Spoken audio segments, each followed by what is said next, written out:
Hello and welcome to Question Time, where I answer one of your questions.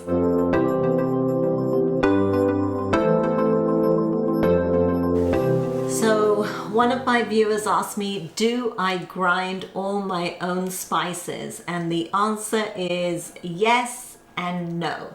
So the spices that I do grind are my garam masala, the chai masala, the tea masala, coriander-cumin powder, my roasted ground cumin powder, and other mixes of spices that I want to do while I'm cooking.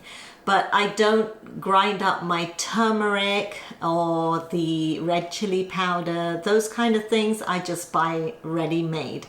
And one thing I did want to mention was, like, when I grind my spices fresh, initially they smell like so strong and somewhat they don't smell quite right to me. But what I found is, like the last time I made my garam masala, I roasted everything and ground it all together and it didn't smell right. And I was like, oh no, because it's a lot of spices that are involved in it.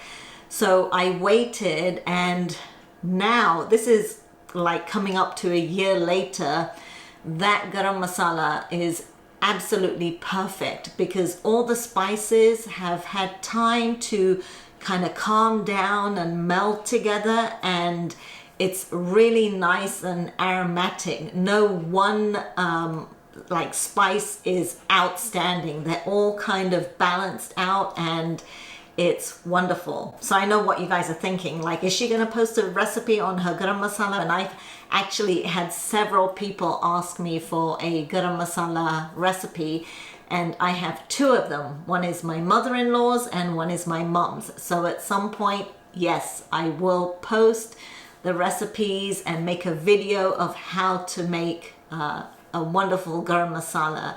So stay tuned for that. But as for me grinding my spices, the answer is yes and no. So there you have it. Do you have a question related to cooking that you want me to answer? Go ahead and put it in the comments below. Until then, happy cooking.